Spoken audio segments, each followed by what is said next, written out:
memilih watt speaker atau kalian mau membeli sebuah speaker. Jadi hari ini akan kita bahas cara kita memilih speaker agar kita ini tidak salah kaprah dan juga buang-buang duit dalam membeli speaker. Jadi sebelum kita ini membeli speaker, kita pahami dulu watt. Karena rata-rata di belakang speaker yang kita beli ini ada tulisannya watt. Misalnya 500 watt, 1000 watt, 1500, ada yang 500 watt RMS, 500 watt peak, dan lain sebagainya. Jadi di sini akan kita bahas satu persatu tentang watt peak, continue, watt program, dan sebagainya agar kalian ini tidak pusing dalam membeli speaker. Kenapa? Ya rata-rata trik marketing ini dalam membuat tulisan di speakernya ini banyak macamnya, ada yang jujur dan ada yang tidak.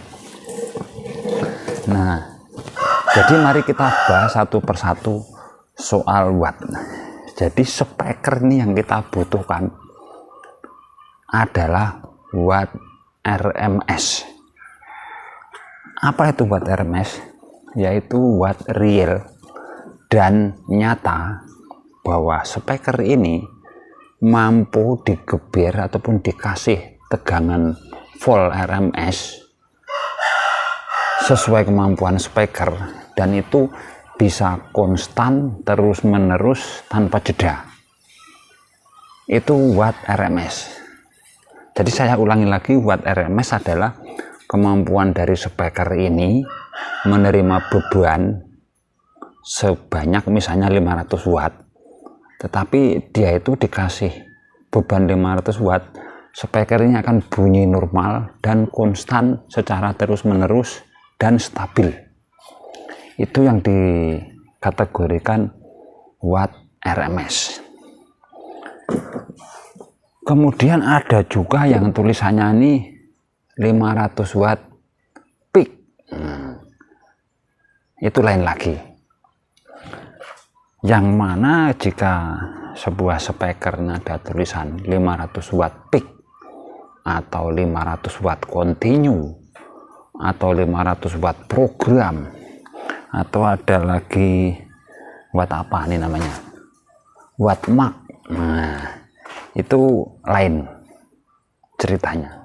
Jadi jika tulisannya ini 500 watt peak, continue, program, dan maksimalnya, nah itu istilahnya atau secara gambarannya bahwa speaker ini mampu dikasih beban, anggap saja misalnya 500 watt, tetapi itu adalah nilai tertinggi.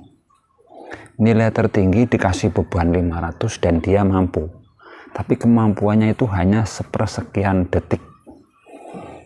Makanya di sini disebut watt peak atau watt continue atau watt program, seperti itu. Jadi jika kalian tuh pingin beli speaker yang benar dan jujur, ya mau nggak mau harus memperhatikan watt RMS-nya. Jadi seperti saya bilang tadi bahwa watt RMS adalah kemampuan dari speaker itu digeber secara kontinu terus menerus dan dia tidak akan drop dan dia mampu. Itu watt RMS. Tapi jika watt peak, watt program, watt mark, nah, itu adalah watt continue, nah, itu adalah nilai tertinggi kemampuan dari speaker ini. Jadi cuman sesaat, ya mungkin untuk watt RMS-nya di bawah itu tadi, misalnya 500 watt, di bawah 500 watt.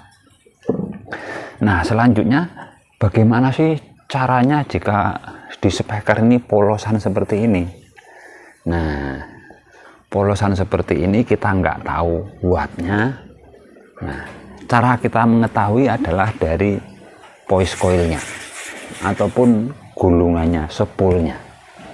Kenapa? Karena yang menentukan watt adalah spoolnya. Spool 2 in, 2 in setengah, 3 in, 4 in, bahkan yang paling besar adalah 5 in. Dan itu ada rumusnya, rumus yang harus kita pegang. Jadi di sini saya sudah mempunyai rumus. Ini susah kalau dihafalkan. Jadi koil 5. Sekarang kita berbicara koil 5 yang terbesar di pasaran. Biasanya ini untuk digunakan di speaker 18 in.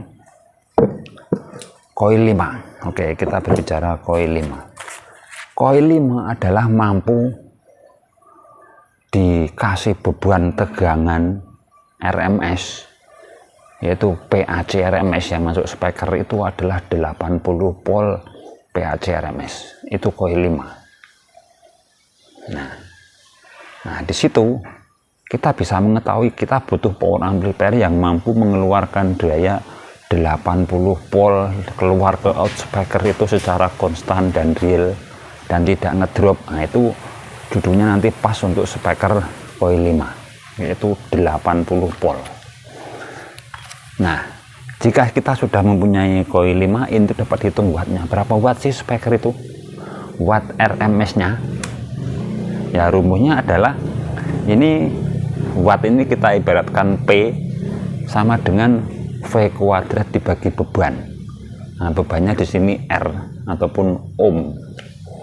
Nah, jadi jika sudah ketemu 80 volt itu untuk koil 5 kuadrat, terus dibagi R-nya itu beban maksimalnya yang paling bagus dan standar konstan tidak ngedrop atau dayanya tidak kurang adalah 4, yaitu kita main 4 ohm. Berarti koil bebannya adalah 4. Jadi jika 80 kuadrat dibagi 4 ketemu 1600 watt. Jadi rata-rata speaker yang koilnya 5 in ini adalah 1600 watt. Kemudian kita mundur ke koil 5, koil 4 setelah koil 5, yaitu koil 4 rata-rata untuk 18 in.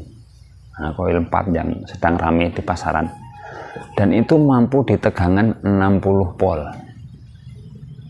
PAC RMS-nya yang menuju speaker itu dia masih aman. Jadi cepat kita ketahui wattnya. Jadi jika 60 kuadrat dibagi 4 maka akan ketemu 900 watt. Nah, jadi rata-rata speaker dengan koil 4 adalah 900, ya mungkin kurangnya sedikit, naiknya sedikit, ada yang hanya 800 watt sampai 900 watt. Itu koil 4. Kemudian kita ke koil 3. Koil 3 adalah mampunya di 40 volt PAC RMS. Ya hitung sendiri, 40 volt kuadrat dibagi 4. Ya rata-rata itu berapa tuh? Coba kita hitung dulu. Ini saya malah belum menghitungnya. Bentar. Nah, 40 dikalikan 40 ketemu 1600, kita bagi 4. Nah, 400 watt. Jadi koil 3 dengan PAC RMS-nya 40 volt itu adalah 400 watt.